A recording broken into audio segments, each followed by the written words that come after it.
In this episode, we share with you my favorite thing, the thing that excites me about connecting with you. Welcome to the Plumb Podcast. I'm Rosalee.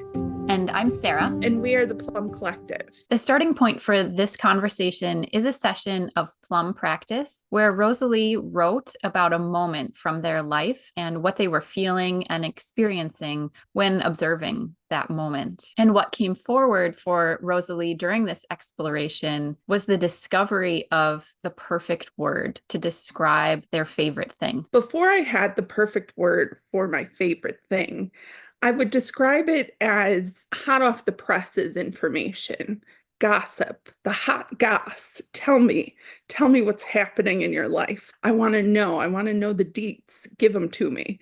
And it's this excitement that I realize is just the way that people relate to me. There is something about me and my energy that people see me and come towards me and say, I've got to tell you something. There's this thing that I've been waiting to tell you. I need to know what you think. I need to know what you see in what I have to say. And that moment of our energies coming together in excitement to be together and to connect is my favorite thing in the world. Unfortunately, in some of my closest relationships, the people who have said they love me and they see me and they understand me really don't understand this. They don't understand why it's so important to me. Or maybe they do, and they choose to use that as something to punish me, to hold against me, to withhold information, to keep me separate from connection and from that spark, that exciting moment where our energies connect and combine and mix together. That's the other side of the excitement, is this sadness when you know that someone knows that about you and then they choose not to engage with you in that way. That's painful. There is something magical in this conversation that we're going to share with you that came out of plum practice, where you find the perfect word to describe this feeling for yourself. And you have claimed it before as your favorite thing, but it feels different here in the way that this singular word encapsulates what you're talking about. Listening to Rosalee's writing and our conversation is an opportunity for you to connect and lean forward and engage with yourself and with us. As you listen to the writing and our conversation, there's always the opportunity to listen deeply as a witness. When you listen as a witness, listen for yourself. Notice what you sense and what you feel as you hear our words. Notice if any memories or sensations or thoughts come up for you from your life. You don't have to try to figure out what we're saying or write an essay about the concepts that you heard us discuss. Really stay with yourself and notice what you're feeling, sensing, and thinking as you hear our words. Defining the word I felt led to the word I want. Mingle, to bring or mix together with something else without the fundamental loss of identity. Come into contact, move about as a group. I made a bold-ass move today. I had a Zoom call with Blink. It's been almost 2 years since the incident, the live photo reading. I finally got to have the conversation I wanted to have all along. It's less about what was said to me now and more about what I needed to say. I didn't plan anything. I never do. I'm in the moment, feeling my feelings as I always do. I thought of my writing from the last session. There was a moment on the call. I was going to share something juicy when I asked, "Do you want to know?" Blink didn't lean forward. She wasn't excited. It was the moment, and she didn't meet it in this silly, simple way that is important to me. It made me think of my writing because that moment is what I want. It's a feeling, a spark. It's excitement. It's being alive, connected, one with another, in the energy of it. Is it anticipation? Is it the word that I thought at the start? It's definitely not justice. I want the word for it. Zest and anticipation are the closest ones I've got. Anticipation, a prior action that takes into account a later action, the act of looking forward. I really liked that one. The use of money before it's available. Visualization of a future event or state. The early sounding of one or more tones of a succeeding chord to form a temporary dissonance. Dissonance, mingling is a definition of dissonance. Defining the word I felt led to the word I want. Mingle, to bring or mix together with something else without the fundamental loss of identity. Come into contact and move about as a group. I'm going to give my witness statement in a moment where I'll say what I sensed and what I felt, and you can take a moment to notice what you sensed and felt as well. I felt really excited and happy that you found this word, because when you read the definition right at the beginning, I was like, whoa, that is the part that stood out to me the most was without the loss of identity. I was like, wow, it kind of is leaving me a little bit speechless. I just want to hear the whole thing again, because I think my main experience of listening was just being so curious and actually being a little leaned in and like, okay, tell, like, how does this go? And how did you get to mingle? Having that right at the beginning, knowing you were taking us there was exciting and had an anticipation feeling of I'm following you on this journey. And then that mingle was the very last thing that came up in your writing was really exciting and satisfying to me. Could you tell me again, what is the definition that dissonance was in? Was that in anticipation? Could you read that little line again? The early sounding of one or more tones of a succeeding chord to form a temporary dissonance. And dissonance, I was like, ooh, that's not it. That's not what I want. Then I was like, oh, well, and I'm going to look up dissonance. I just felt like it's right there. It's right there. I can feel it. I can taste it. I can hear it. I can smell it. As soon as I clicked on dissonance and then saw mingling something, I didn't even write it down. Oh, it's not about dissonance. I don't need to like do a whole definition about dissonance. The feeling that I had in the first session, what this was about, was anticipation. In my bread, where I'm saying defining the word I felt led to the word I want. That's what happened. The word that I was unsure of is technically the word that led me to the word I wanted. Sometimes I think we think that what we want is going to lead us like puppies and rainbows right away. But there's often a moment of, I don't want this at all, or that doesn't sound good at all. I was sort of like, okay, anticipation might be the word. That's cool. That was my prediction word. Now it's having this secondary meaning. I was getting on board with it. I liked the visualization of the future and the act of looking forward. I was getting on board with it, but then dissonance had me go, well, no. And it was just a sour taste in my mouth. I could have excluded that definition and went with the other ones or whatever, but I was like, okay, but there's some, And so I leaned into that and looked it up in the dictionary. And then that led to mingle. As soon as I saw mingling, just saying mingling, it has a sparkle emoji sound to it for, I don't know, 3 hours or 2 hours. I don't know, however long between the end of the call and recording this, I was like, I want a word for that, because I knew that it was a moment, it was something. The only thing I was coming up with in that chunk of time was sparkling, sparkly, sparkle, something.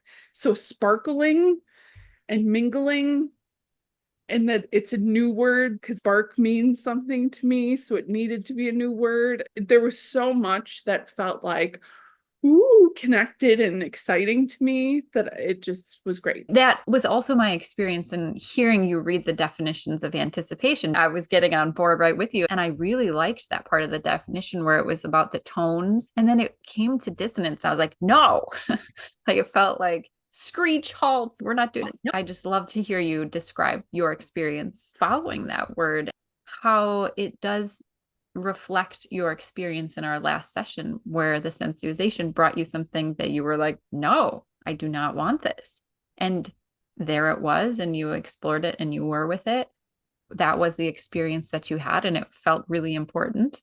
And then for this writing to also take you to something that was like, no, not that, not that, but to go into that, that was a door that you chose to open and it brought you what you want. It's very cool. I really like that it's, for me as a person who also enjoys words, that it's mingling and not mingle because of the what you described with sparkling. I feel that too.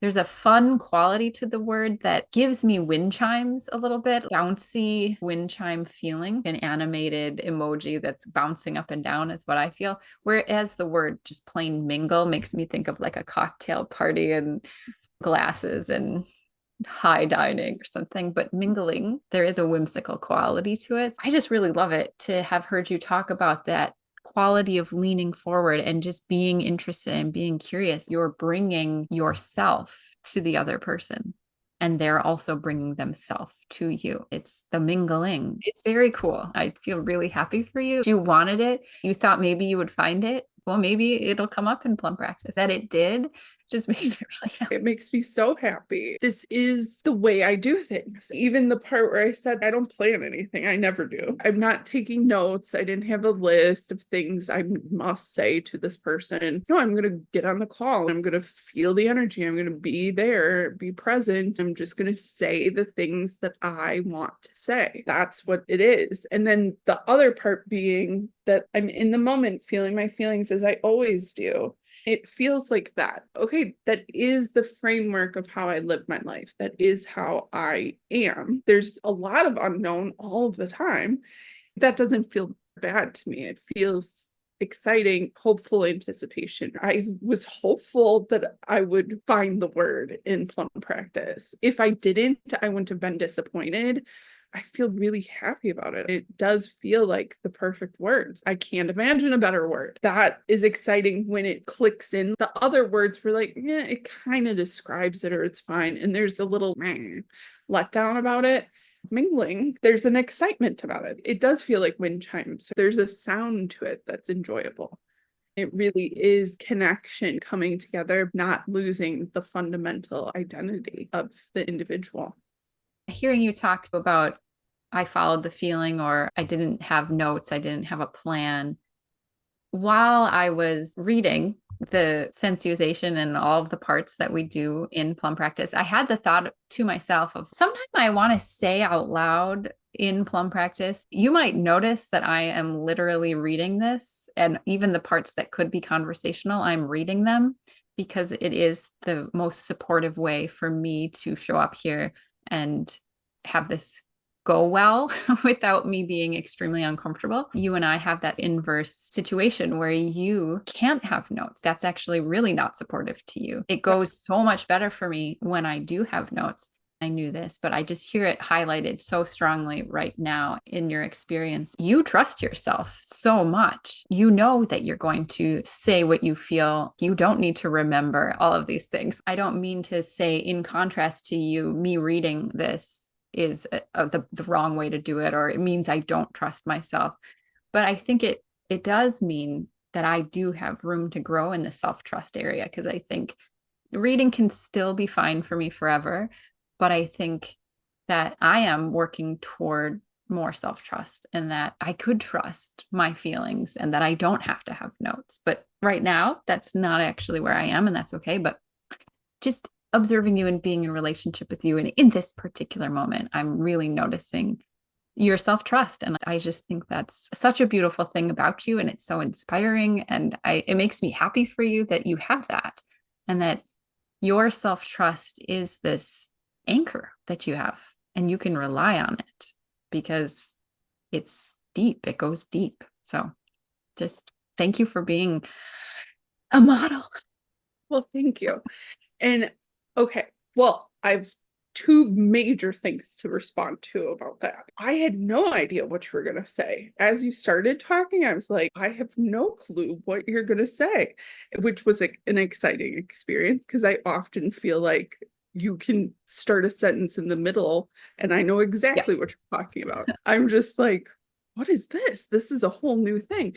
When you started saying it, what my understanding or interpretation or what I thought you might say is that why you read the things that you read is because they are the perfect words. You have them and that they're right there and it's supportive to you to read them that way. I just want you to know that that's how I see you and see you reading things or having our inverse experience of notes and no notes. For you, notes feels, in my opinion, it feels supportive. We already have the words. You wrote the words. They are the words. You don't need to be talking about it. You have the words. Just use the perfect words that are right there. That's one part of it. What happens when you don't take notes, though? But I'm so glad you said that because I know that. And that would be the other thing that I would say about why I read it, because they are the perfect words. So why should I try to remember them when I have them written down? This is the way that I do it, and I like doing it this way. But it is sort of like it carries over, it spills over. There are other areas where I think it might look the same, but I might feel different. I could trust myself the way that you trust yourself. That is inspiring to me. That is possible for me, even though I am a person that does better with notes and that support and that structure. I have had other experiences like imagining myself going on a Zoom with a person that I have this history with. I do not think that I would trust myself to say what I felt without having a lot of dysregulation and unable to get my words out, unable to say what I wanted to say. Your level of self-trust is really inspiring to me. Thank you. I remember the other thing I wanted to say. Part of the reason why my self-trust goes as deep and wide as it does is because I could not trust other people. You are the first person. You showed me better. That is one of the first things that I said to you in this vulnerable way. I literally did not know better until you showed me better. I can extend my self-trust to you, and that has never happened for me before. That's because I've been around people I couldn't trust. It was dangerous to believe them or allow them to support me or care for me because it wasn't safe. I learned more about trusting others because of how you show up in my life. I appreciate and love you so much. I'm so thankful for the qualities that we have that are inverse. It helps both of us to see things about ourselves. I love that. That has this mirror quality of, I just want to tell you this memory that I have. I was with my friend and we were outside and it was dark and the stars were beautiful and all the things. And I don't even know where we were, but there was a body of water wherever we were. And one of us was looking into the lake and one of us was looking at the sky and we saw a shooting star, but she saw it in the lake and I saw it in the sky, or I don't remember which way, but it has that inverse feeling to it where it's like, that's what I meant by mirror. I wanted to explain because I didn't mean it in the way that other people use the word mirror. That's the way that I meant the word mirror. Oh, that is so beautiful. Thank you for sharing that with me. Thank you. Is there anything else that you want to say about your writing or your experience? Just I love mingling with you.